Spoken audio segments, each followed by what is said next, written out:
जय महाकाल। स्वागत है आप सबका महाकाल की नगरी उज्जैन में। सुबह के लगभग 5:30 हो रहे हैं। चिड़ियाँ चहचहा रही हैं होटल के बाहर पेड़ों पे और हम लोग निकल रहे हैं महाकाल के दर्शन करने। स्टेशन पर जब आप आते हैं तो बहुत सारे यहाँ पे होटल्स मिल जाएंगे अफोर्डेबल रेट्स पर। आप बार्गेन भी थोड़ा बहुत कर सकते हैं।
सप्तपुरी में से एक नगरी उज्जैन से आपका हार्दिक स्वागत है।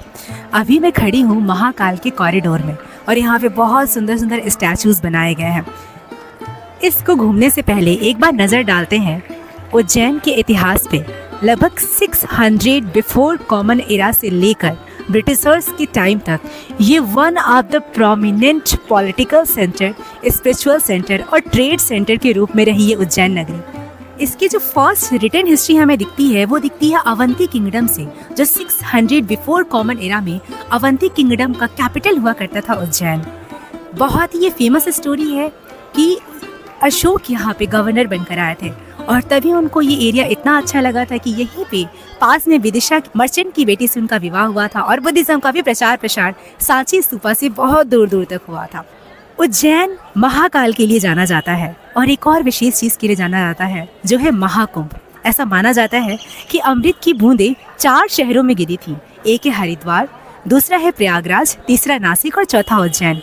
यहाँ पे 12 वर्ष में बहुत बड़ा कुंभ मेला लगता है जहाँ पर विश्व भर के श्रद्धालु आते हैं। महाकाल के बारे में क्या कहना है? कहा जाता है कि जब चीज़ ठहर जाती है, मृत्यु आ जाती है, शिव को तो हमेशा से डिस्ट्रॉयर, मृत्यु का देवता ही माना जाता है और ये फॉर्म महाकाल में और भी भव्य रूप में प्रकट होता है।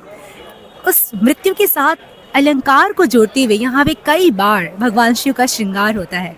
शिवलिंग बहुत सुंदर है और क्योंकि कॉरिडोर बना दिया गया है तो आप यहाँ पे दर्शन भी बहुत आसानी से कर पाते हो।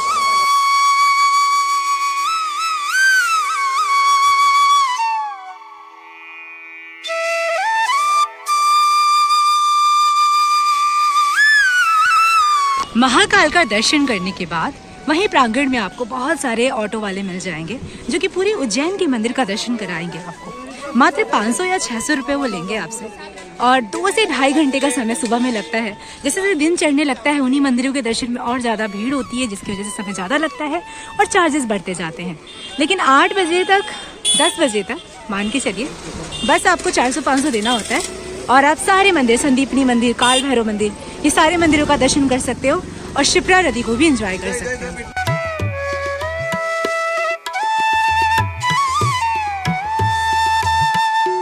देखिए, आप लोग यहाँ पे महाकाल दर्शन करने के लिए आए हो।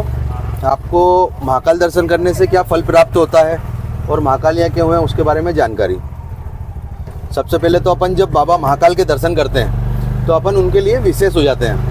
विशेष जैसे उनके नंदीगण हैं, भूतगण हैं, ऐसे अपन उनके भक्तगण में शामिल हो जाते हैं। और महाकाल दर्शन करने से अपनों को ऊर्जा की प्राप्ति होती है। ऊर्जा मीन शक्ति, और अपने आने वाले जीवन में बाबा और उजाला कर देते हैं। अब आपने मार्कंडेय ऋषि का नाम सुना होगा, है ना। ऋषि मार्कंडेय का जब जन्म हुआ था तो आकाश से आकाशवाणी हुई थी कि ऋषि मार्कंडेय 11 से 12 वर्ष की आयु में पहुँचेंगे तो इनको काल नाम का राक्षस मारने के लिए आएगा। जो मैं सब बताऊंगा आपको। तो काल नाम का राक्षस मारने के लिए आएगा, जो यम रहेगा। तो बचपन से ही मार्कंडेय ऋषि शिव आराधना में लगे रहते हैं, शिव भक्त रहते हैं। समय बीतता जाता है और वो बड़े होते जाते हैं। एक समय ऐसा आता है कि जब वो उस आयु में पहुँचते हैं तो उनको काल नाम का राक्षस मारने के लिए आता है, जो यम रहता है। तो आपने जिस ज्योतिर्लिंग के दर्शन करे, महाकालेश्वर ज्योतिर्लिंग के, उनसे लिपट के मार्कंडेय जी रोते हैं और बोलते हैं कि प्रभु आइए, मुझे बचाइए। तो स्वयं शंकर भगवान इस अवंतिका नगरी में आते हैं महाकाल का रूप लेके, और उनका रूप इतना रुद्र रहता है कि जो काल नाम का राक्षस रहता है वो उनसे युद्ध भी नहीं कर पाता है, उनको देख के भस्म हो जाता है। तो महाकाल बाबा क्या करते हैं, स्वयं वहीं पर ही उसकी राख से स्नान कर लेते हैं। तब से यहाँ पे भस्म आरती का रिवाज चालू हुआ है। भस्म आरती से बाबा को सुबह जगाया जाता है और इससे मार्कंडेय जी के प्राण बच जाते हैं। और वो केला यहाँ पे कालों के काल महाकाल। और महामृत्युंजय जो जाप गया था, भस्म आरती के लिए बाबा को प्रतिदिन भस्म रामघाट से आती है ना।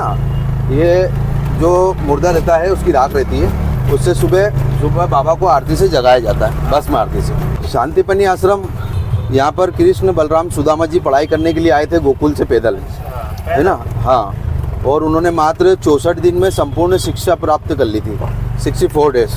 यहीं पर ही सुदामा जी की दोस्ती कृष्ण भगवान से हुई थी, और सुदामा जी रहने वाले पोरबंदर गुजरात के थे। और यहीं से सुदामा जी गरीब हो गए थे, उन्होंने दोष वाले चने खा लिए थे, जो कृष्ण भगवान को खाना थे वो सुदामा जी ने खाए थे। यहीं पर ही कृष्ण भगवान ने 64 कलाएँ, 54 नीति, राजनीति, युद्ध नीति और 14 विद्याओं का ज्ञान प्राप्त किया था। अपन अंदर जाएंगे तो अपनों को 6000 वर्ष पुराने खड़े नंदी मिलेंगे, द्वापर युग के, जो बहुत कम देखने को मिलते हैं या नहीं देखने को मिलते हैं। अंदर गोमती कुंड है, जहाँ पे कृष्ण भगवान स्नान ध्यान किया करते थे। अपन ये जितने भी मंदिर घूमेंगे सब 12 साल में एक बार जो कुंभ का मेला आता है, ये सब मेला क्षेत्र में मंदिर है। अभी अपन महाकाल से ऑटो से आए हैं। जब कुंभ का मेला आता है तो महाकाल से यहाँ और यहाँ से महाकाल, ये अपनों को पैदल परिक्रमा करना पड़ती है, इतना क्राउड रहता है। आज जब हम शिक्षा के सर्वांगीण विकास की बात करते हैं, उस समय पे हमारे देश में 6000 वर्ष पूर्व कृष्ण जिनकी हम इतनी पूजा करते हैं, उनके गुरु के बारे में जानना ये अत्यंत आवश्यक हो जाता है कि उनके गुरु ने उनको क्या क्या सिखाया था। तो जो भी सिखाया था संदीपिनी आश्रम में, वो 64 कलाओं की दीर्घा के रूप में लिखा गया है। तो इसको हम ज़रा समझने का प्रयास करते हैं, कितनी कलाएँ आज भी प्रासंगिक हैं और हमारे सोल को ऊँचा उठाती हैं, क्योंकि शिक्षा का अर्थ ही होता है जो आपकी आत्मा को जागृत करे। तो सबसे पहली कला तो गीत है। कितना मधुर गीत गाते थे कृष्ण, ये हम समझ सकते हैं, और संदीपनी ऋषि ने उनको गीत गाना सिखाया था। दूसरा है वाद्य यंत्र, म्यूजिक के साथ जुड़ना सबके लिए कितना आवश्यक हो जाता है। तीसरी कला है नृत्य। जब आप आनंद में हो, जब आप अपने प्रभु को याद कर रहे हो तो आप नृत्य करो, वो भी कृष्ण सा नृत्य करो। चौथी कला है यहाँ पे आलेख्य। आलेख्य में पेंटिंग सिखाया जाता है। एकदम आप लीन हो प्रकृति में और कलर्स को ब्रश पे कर रहे हो। जब आज हम इतने सारे चीज़ों में लिप्त हैं, उस समय ये कलाएं हम लोगों को अपने टाइम को कितना ब्यूटीफुल तरीके से यूटिलाइज करने का मदद करती हैं। नेक्स्ट कला हम लोगों को दिख रहा है, ये टीका लगाने के लिए जो लकड़ी बनाया जाता था, वो भी एक कला होती है कि किस तरीके से, जैसे इन्होंने ओम महाकाल लिखा है, वैसे ये लोग टीका लगाने वाली कला थी। इसको कहते थे विशेष कच्छेद्य। लकड़ी को किस तरीके से काट के उसको टीका लगाने के लिए तैयार किया जाए। नेक्स्ट कला है ये रंगोली बनाने की कुछ कला, जैसे है यहाँ पे देखिए कैसे स्वास्तिक बनाना भगवान संदीपनी, भगवान कृष्ण और बलराम को सिखा रहे हैं, जिसको कहते हैं तंडुल कुसुन विली विकार। यहाँ पर नेक्स्ट कला है पुष्पातरण। किस प्रकार फूलों को एक एक चुन चुन कर वो लाते होंगे वनों से, और एक एक करके उसको माला कैसे बनाई जाती है। हम इन कलाओं को अपने एजुकेशन सिस्टम में शामिल नहीं करते हैं, और जो लोग इनको बनाते हैं उनको भी सोचते हैं कि ये क्या है, ये बहुत छोटी चीज़ है, लेकिन ये बहुत ही सुंदर कला है। नेक्स्ट है हमारा किस प्रकार आपको अपना वस्त्र जो है उसको रंगा जाता है, इसकी भी एक स्पेशल कला होती है, वो भी भगवान श्री कृष्ण को यहाँ पर सिखाया गया था। ये मणि भूमिका कर्म एक प्रकार का रस बनाने के लिए है, जो कि गर्मी के मौसम में पिया जाता है। यहाँ पे हम समझ सकते हैं ये उज्जैन नगरी रही होगी, उस समय भी यहाँ पे बहुत ज़्यादा गर्मी होती होगी। नेक्स्ट कला है शयन रचना। अच्छा, मतलब आप बेड कैसे लगाओगे अपना, ये भी एक कला है। हम लोग तो बस ऐसे कर देते हैं। आज के जो होम मेकर्स हैं, जो स्पेशल ट्रेंड होते हैं होम मेकर्स, वो सारी कलाएं ह्यूमन लाइफ के लिए कितनी आवश्यक होती हैं। मतलब शयन रचना भी एक तरीके की कला थी।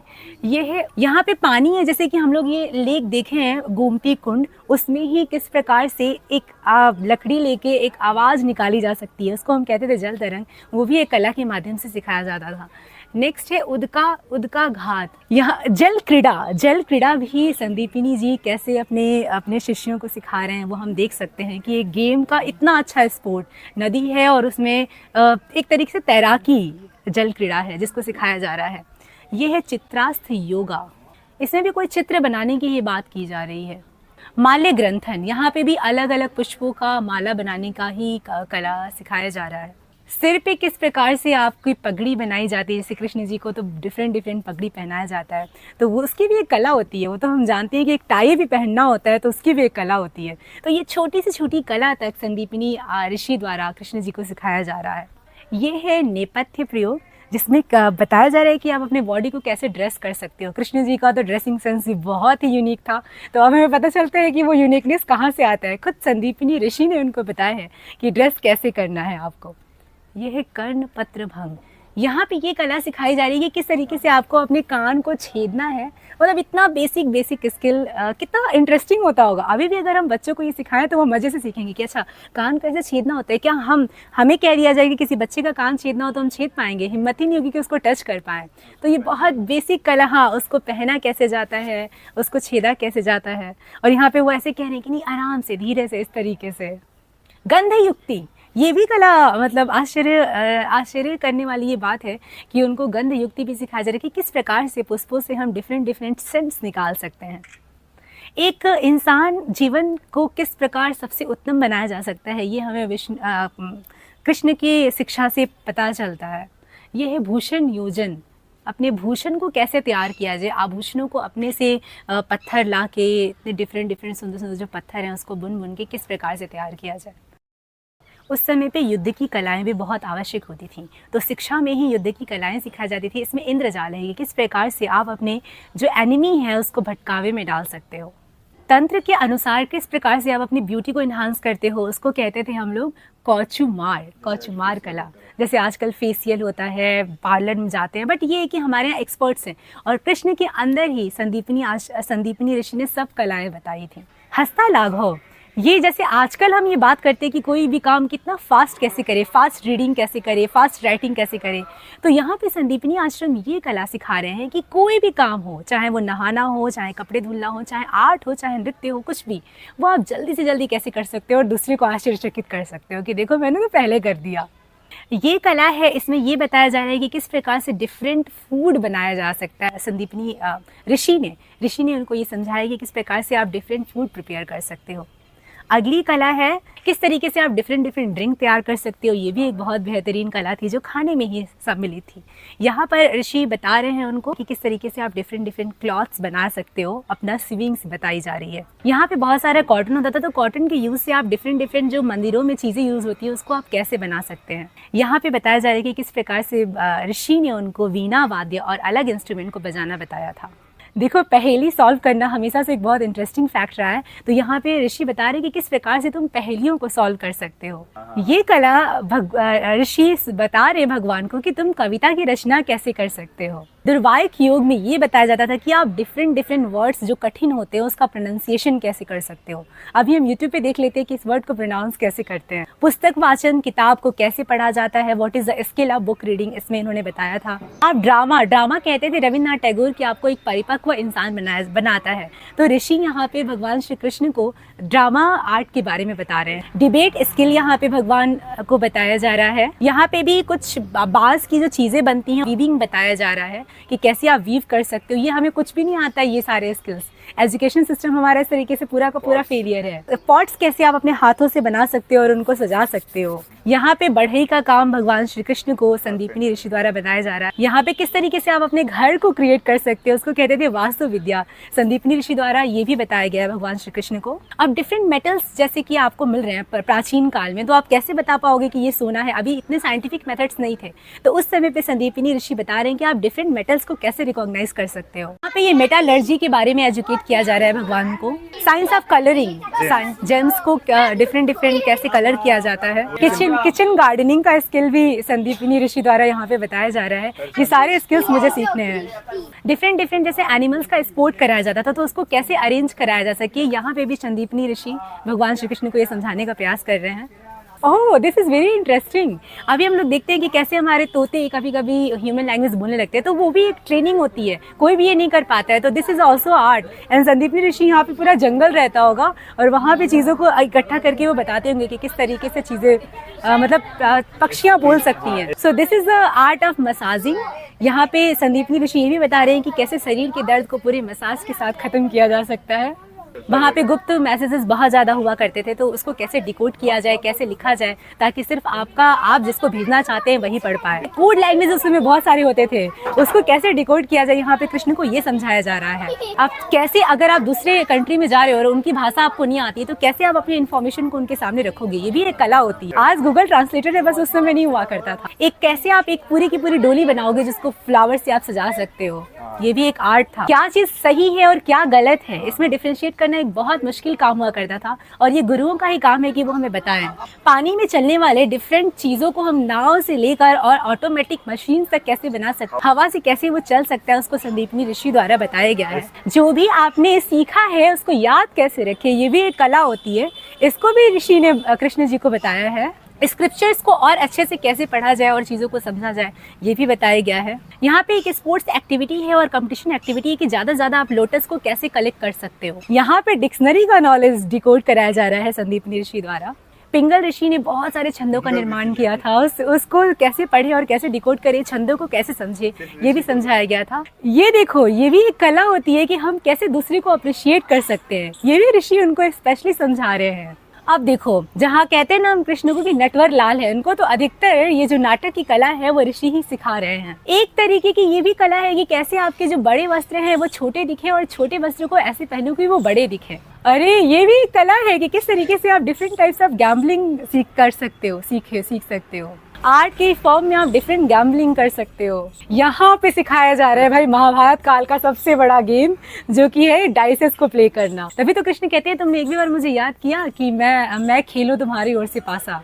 यहाँ पे टॉय मेकिंग टेक्निक बताई जा रही है कि किस तरीके से हम पपेट्स बना सकते हैं जिससे बच्चे खेल सकते हैं। उस समय जंगलों से कैसे आप एलिफेंट को टेम करके अपने आर्मी में शामिल कर सकते हो, ये भी कला सिखाई जा रही है। धनुष बाढ़ चलाना उनको सिखाया जा रहा है। और 64वां कला ये है व्यायाम।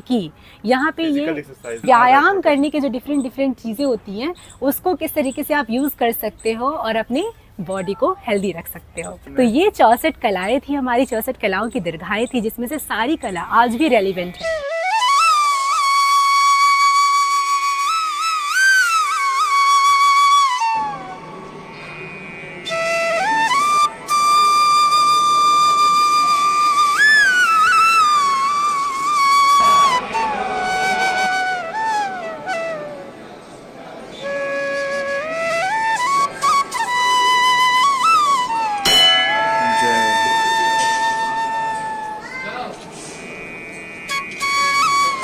उज्जैन नगरी विद्वानों की नगरी रह चुकी है। प्राचीन काल से यहाँ पे बहुत सारे विद्वान देश विदेश से आते थे और यहाँ पे जमा होते थे। शिप्रा नदी के किनारे एक टेम्पल है, मंगलनाथ टेम्पल। इसकी कहानी हिस्टोरिकली ये जाती है कि यहाँ पे मंगल ग्रह का साइट बहुत सुंदर होता था और ये पूरा का पूरा एरिया यूज़ किया जाता था नदी के किनारे का, ताकि एस्ट्रोनॉमिकल तरीके से उसको रीड किया जा सके उस ग्रह को। तो उसी के नाम पर यहाँ पे भगवान शिव को डेडिकेटेड टेम्पल है, जिसको कहा जाता है मंगलनाथ टेम्पल। कुछ किंवदंतियाँ कहती हैं, जैसे ग्रहों के ओरिजिन के बारे में रिलीजियसली ये कहा जाता है पुराणों में कि यहीं से मंगल ग्रह का जन्म हुआ था। यहाँ पे भगवान शिव का हमें बाल रूप देखने को मिलता है। कहा जाता है ये बहुत क्रोधित अवस्था में रहते हैं, इसलिए हमेशा इनको चावल का लेप चढ़ता रहता है और यहाँ पे दान करने से पूरे उज्जैन नगरी का दान माना जाता है। तो यहाँ पे हमने नीचे देखा कि बहुत सारे लोग पूजा पंडित को लेके बैठे हैं और चावल का दान कर रहे हैं। सिद्धवट मंदिर है, 6000 वर्ष पुराना पेड़ है, माता पार्वती द्वारा लगाया गया वट वृक्ष। यहीं पर ही राजा विक्रमादित्य ने बेताल को काबू में करा था और यहीं पर ही माता पार्वती ने कार्तिक भगवान को इस वट के पत्ते से खीर पिलवाई थी।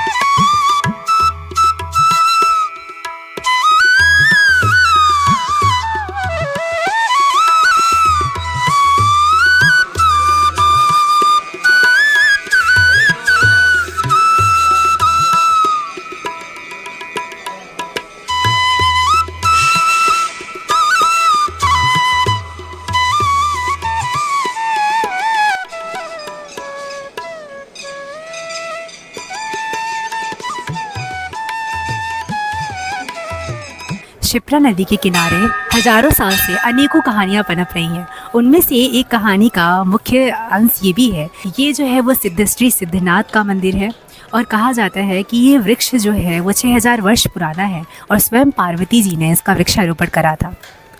इसके साथ साथ ये भी कहा जाता है कि जब कार्तिकेय को युद्ध करना था तो इसी पत्ते पे खीर खिलाया था माता पार्वती ने और उन्होंने तारकासुर का वध किया था। फिर उनकी शक्ति इस क्षिप्रा नदी में समाहित हो गई थी। देखिए, अपन अभी जा रहे हैं काल भैरव मंदिर। काल भैरव महाकाल के सेनापति हैं। इनके दर्शन करने से अपनी उज्जैन यात्रा सफल मानी जाती है।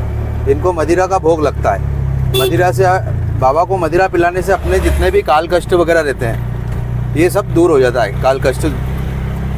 इन्होंने ब्रह्मा जी का 5वां मस्तक काटा था। अपन जब भी भैरव महाराज की प्रतिमा देखते हैं, तस्वीर देखते हैं, उनके हाथ में जो मस्तक है वो किसी दानव का नहीं है, वो ब्रह्मा जी का 5वां मस्तक है। ब्रह्मा जी ने ये चारों वेद लिखे थे। ये पृथ्वी का निर्माण भी उन्होंने किया था, तो उनके 5वें मस्तक को घमंड आ गया था। तो उन्होंने जाने अनजाने में शंकर भगवान को बोल दिया था कि ये शमशान में बैठते हैं, मुर्दे की राख लपेटते हैं। इन्होंने क्या करा, ऐसा कुछ शब्द बोल दिया था। इससे वो क्रोधित हो गए थे। उनको काफ़ी समझाया गया था तो वो नहीं समझे। जब शंकर भगवान ने उनका तीसरा नेत्र खोला, उसमें से जो अग्नि निकली थी उनसे काल भैरव बाबा का जन्म हुआ था, जिन्हें अपन बटुक शंकर भैरव भी बोलते हैं। फिर उनको अमृत पिलाया था और बोला था कि आप जाके ब्रह्मा जी का 5वां मस्तक काट दो। तो उन्होंने जाके उनका 5वां मस्तक काट दिया था। उनको ब्रह्म हत्या भी लगी थी। काफ़ी समय तक वो मस्तक को लेके घूमते रहे थे, जो काशी में जाके उनके हाथ से छूट गया था। वहाँ पे कोतवाल के रूप में बैठे हुए और यहाँ पे काल भैरव के रूप में।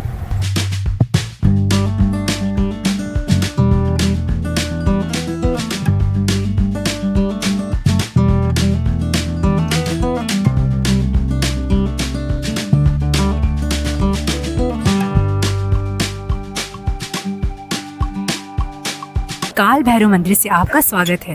काल भैरव को भगवान शिव का बहुत ही क्रोधित स्वरूप कहा जाता है और इसकी कहानी जाती है बहुत पुरानी। जबकि ब्रह्मा और विष्णु इस बात को लेकर बहस कर रहे थे कि who is the supreme leader, who is the supreme God of the universe. उसी समय पे ये पता चला कि एक कॉस्मिक पिलर का जन्म हुआ, जिसको हम शिवलिंग भी कह सकते हैं। तो ब्रह्मा ने एरोगेंस में आके कह दिया कि मैं इस कॉस्मिक पिलर के ऊपर जा सकता हूँ। ब्रह्मा ने कहा कि मैं इस कॉस्मिक पिलर के ऊपर भी जा सकता हूँ। फिर क्या था, उस एरोगेंस को ख़त्म करने के लिए उसी से वो जो कॉस्मिक पिलर था उससे काल भैरव का जन्म हुआ और उन्होंने जो ईगोइस्टिकली ब्रह्मा का जो हेड था 5वां, उसको बिहेड कर दिया और फिर उन पे ब्रह्म हत्या का वो भी लगा। लेकिन अब काल भैरव के पास वही ब्रह्मा की वो जो उन्होंने बिहेड किया था वो उनके एक हाथ में होता है स्कल, और वो शो करता है कि किस तरीके से हम लोगों को अपना ईगो को रिनाउंस कर देना चाहिए। और फिर काल भैरव को जब ब्रह्म हत्या का आरोप लगा तो वो पूरे यूनिवर्स में भटकते फिर रहे थे। भटकते भटकते वो जब काशी विश्वनाथ पहुँचे तब जाके वहाँ पे उनको शांति मिली और कहा जाता है कि तब से काल भैरव वहीं पे निवास करते हैं, उस स्थिति के एज अ प्रोटेक्टर के फॉर्म में। तो ये है हमारे काल भैरव की कहानी, जो कि भगवान शिव को बहुत ही फियर्स रूप में रिप्रेजेंट करता है। और कहा जाता है कि अगर हम इनकी पूजा करते हैं तो हमारे जितने भी ऑब्स्टिकल्स हैं, जो भी हमें लाइफ में चाहिए, वो हमारे हट जाते हैं ऑब्स्टिकल्स और लाइफ इजी हो जाती है। उज्जैनी, जो कि भारत का एक प्राचीन शहर है, उसके दर्शन के बाद इतना आनंद आपको महसूस होता है। यहाँ पे पल जगह जगह पे अनेकों कहानियाँ हैं जो कि प्राचीन समय से चली आ रही हैं। अनेकों राजा महाराजाओं की कहानियाँ हैं, भगवान की कहानियाँ हैं, देवताओं की कहानियाँ हैं, विद्या की कहानियाँ हैं, संस्कृति की कहानियाँ हैं। ये एक कल्चरल हब रहा था ऑल ओवर इंडिया का, और कई हज़ार वर्षों तक कल्चरल हब रहने के बाद कुछ दिनों तक जब मुगल्स आए थे तब ये थोड़ा सा इसका जो स्टेटस है वो थोड़ा डाउन हुआ था। लेकिन फिर से अब जबकि हम इंडिपेंडेंट इंडिया में रह रहे हैं, ब्रिटिशर्स भी आए और ब्रिटिशर्स ने तो इंदौर को डेवलप किया था, उज्जैन पे उनका डेवलपमेंट का कुछ ज़्यादा फोकस नहीं था। और अब जबकि हम आज़ाद भारत में रह रहे हैं, 75 साल हो चुके हैं, तो ये पूरे की पूरी वाइब्रेंसी जो उज्जैन की है फिर से उसी रूप में हमें देखने को मिलती है जो कभी एंशिएंट टाइप में रहा करती थी। हमारे काल भैरव का सबसे फेवरेट ये प्रसाद है। इसको लोग चढ़ाते हैं और फिर घर ले जाते हैं और इसका थोड़ा बहुत सेवन करते हैं।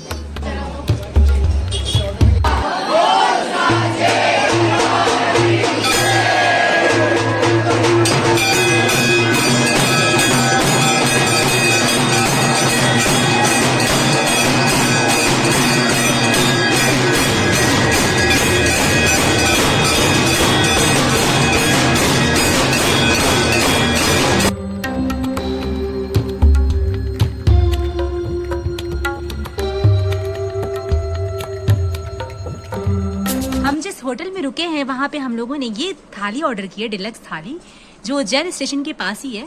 इसमें रोटियां हैं, चावल, दाल, सब्जी, कढ़ी और 2 मसालेदार सब्जियां और एक गुलाब जामुन और हमारा पापड़ एंड छाछ भी है।